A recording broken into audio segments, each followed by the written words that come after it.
Hey everybody, James here with Fish Room Fever, and today we are going to be taking part in the Rachel O'Leary Tank from Scraps Challenge. Didn't have a whole lot to work with, but I do have this 5-gallon aquarium. I hadn't found a place to put it just yet, so it's been sitting around. And then I've got this substrate. Took it out of a tank earlier in the week to make a bare bottom for some axolotls. In terms of hardscape, most of my hardscape I will put to use if I don't have a use for it, but I do have this one piece of wood here. It's down in this sump because it's got some moss growing on it, and then the same with this piece of rock. It's got some moss on it, so it's just sitting in this sump. But it's going to be interesting. I think I do have one other rock lying around, so I'll see if I can dig it out. Let's take a look at some of the plant options. We do have a lot of different plant options.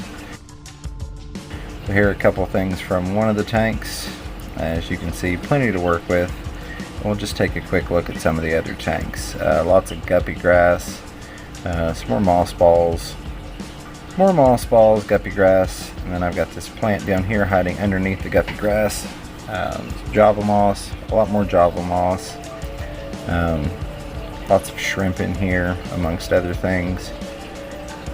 And then just some various other plants. More shrimp, guppies, lots of different things that we can pick from in terms of plants. So we will figure something out. This is actually the dirted tank I set up with Father Fish. It's coming along nicely. I'd rather not pull from that one, but we might. And then yet another tank. Lots of different options.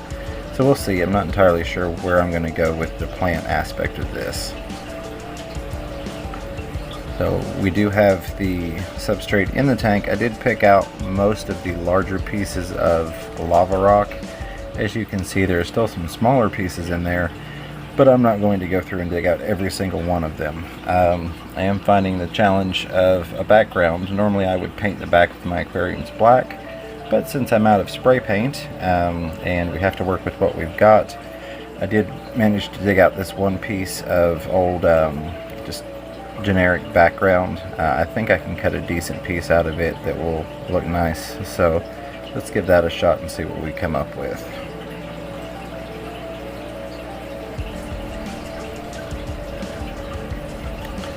There you have it.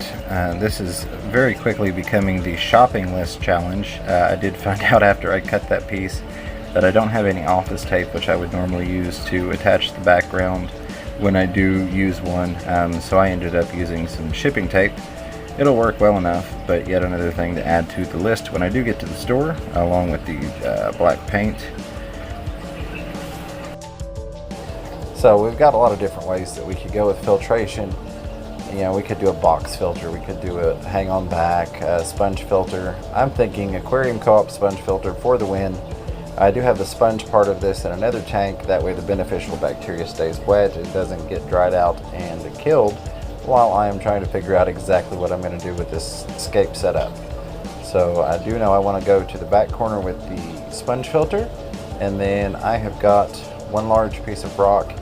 It is an ugly rock, but I think it's going to work for the purposes of this challenge. I'm basically going to set it up like that, and then I'm going to take some Marimo moss balls, cut them open, flatten them out, and super glue them on top of it. Not only is that going to give it a nice look and cover up this ugly rock, but it's also going to give decent grazing area to the inhabitants that I have planned for this. Let me know in the comment section down below what you think I'm going to stock this tank with. Don't cheat and skip ahead or wait till the end to put that comment though, and give it an honest guess, and we will see if you were right. But I'm going to go ahead and get the moss on there. Let's see how that looks. Oh yeah, much better. Now we don't have that ugly flat brown rock. We've got this wonderful green piece. Managed to use a bunch of tubes of super glue I had already opened previously, so that was nice getting those pre-opened tubes out of the way. We can toss that in the trash. But let's get it in the tank. Take a look at that. As you can see, it's hiding the aquarium co-op filter quite nicely. Nothing against the filters, but I really wanted the filter hidden in this particular Scape. As you can see, it's back in the corner there. It's going to be really easy to access for maintenance when the time comes that I need to, get in there and clean it out. But that's not going to be very often at all with this particular setup. So we don't have a lot to work with in terms of wood. for Hardscape. As you all saw earlier in the video, I have one little piece. Everything else has kind of been forced to be put to use. So what I'm thinking is I'm going to take this one dinky little ugly stick. I did pull the moss off of it. I actually used some of it on the piece of rock, but I think I'm going to take this, kind of bury the one end in the substrate, and then lean the other end over on top of the rock, kind of like a fallen tree look. So I am also going to take some Java moss along this, and then, you know, one, that'll give it more surface area, and two, it's going to pretty up this ugly stick that we have here. I'm glad that it had the moss on it, or I probably would have just tossed it. So thank goodness that it was in there. In this back corner, I'm thinking I want to mound up the substrate and have a plant up there, and then kind of have a valley look going down under the fallen tree, if you will, between the rock and that mound of substrate in the back corner. Okay, so as you can see, we've got the Java moss on there. Basically what I did was take and get some nice strands going, and then wrap it around the stick, and then came back with some monofilament fishing line and reverse wrapped it from the opposite direction, so it should hold on there quite nicely. I like to use this stuff to make my floating moss balls, so fortunately I had that handy already. I'm probably going to come back though and just trim off some of the straggly bits, the stuff that's hanging out a lot, but we'll see once we get some water in it how that looks and decide from there. I'm really liking the effect from underneath the little valley area again. I still haven't decided what plant to put up in that top corner yet, but I think I've got an idea. One thing I had not taken into consideration really was a top and lighting. I don't have the top or the light for this tank. I don't know where it's gone to. I'm going to have to come up with something. Fortunately, I do have a lot of lids and lights laying around, as well as, you know, plexi pieces.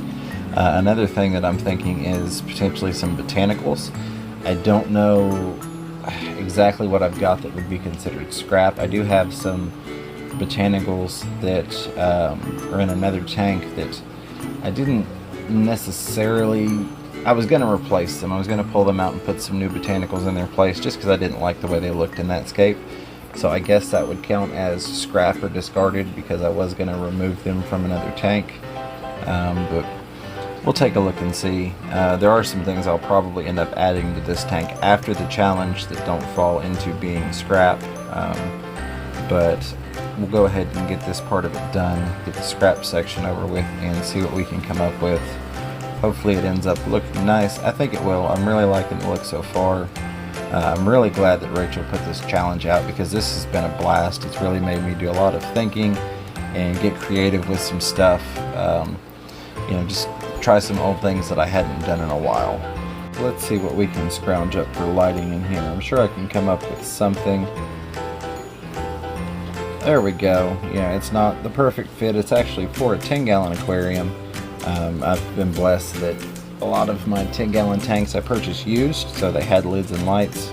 Kept most of that stuff, gave some of it away, but managed to find this light. Still trying to figure out exactly what I'm going to do for a lid, but I've got this plant here. It was actually underneath the guppy grass earlier in the video. It could have been propagated into two, but by the time I pulled the leaves, I really didn't want to separate it and thin it out any more than it already was, so we left that as two.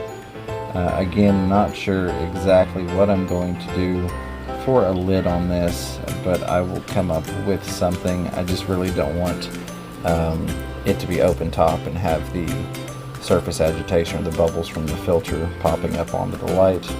Also, we want to, you know, minimize the amount of evaporation we get. But I'm really having fun with this. I did fill the tank up while I was playing around with some things and catching the stock. So let's take a look at that stock. There you have it, cherry shrimp.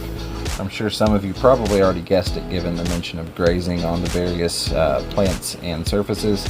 But these guys were in that 20-gallon long that you saw earlier in the video that had all of that Java moss growing out in it. So I netted up a bunch of them. We're going to let them acclimate for a little while. I will end up doing some culling once I let these guys run around and I can kind of pick and choose individually. I'd like to make this a nicer strain. And then you've got some Botanicals that I took out of the tank that is below that in the rack that was also earlier in the video that had some guppies in it. You know, nothing wrong with them. I just didn't really like the way they fit in with that particular scape. For a lid, I found this lovely broken, I think it goes to a 29 gallon. I haven't tossed it just because I hate throwing glass in the trash. It'll work just nicely for what we're doing here though. I am going to come back right in here and put in a little shrimp castle that I've got. It's basically a stack of tubes for them to hide in, but it doesn't qualify for the challenge, so it's not going in yet. These guys are going to finish acclimating, and then we will take a look at them in the tank and get a final look at the overall project. So here you have it. We've got them in the tank. Water's still a little bit cloudy, but it will clear up. Really, I'm happy with how it turned out. Got a decent bit of water flow going in there from the sponge filter in the back. Some nice botanicals going. As you can see, the shrimp are absolutely loving them. And then we've got almost that fallen tree or bridge, if you will, for them to climb across. And I'm sure as they get used to the tank, they will climb up to that wall of Marimo moss that we've got built. Here's a close-up shot of the shrimp in here, and I'll get you one more close-up as well. So I hope you have enjoyed this video. I know I've enjoyed creating it. Let me know in the comments down below if you do your own response to Rachel, do your own video for the challenge. I certainly hope that you do. Thank you again to Rachel for putting out the challenge. Also, thank you to Sean PechTech. If you hadn't given me the botanicals, I wouldn't have them to work with. So thank you there, sir. Tell you what, if you've enjoyed this video half as much as I enjoyed creating it, do me a favor, hit that like button. Consider hitting the subscribe button to see more from the channel. I certainly hope you do. And maybe we will see you around on the next one. But until next time, keep your fish healthy, keep yourselves healthy, and catch yourself a little fish room fever. Take care, everybody.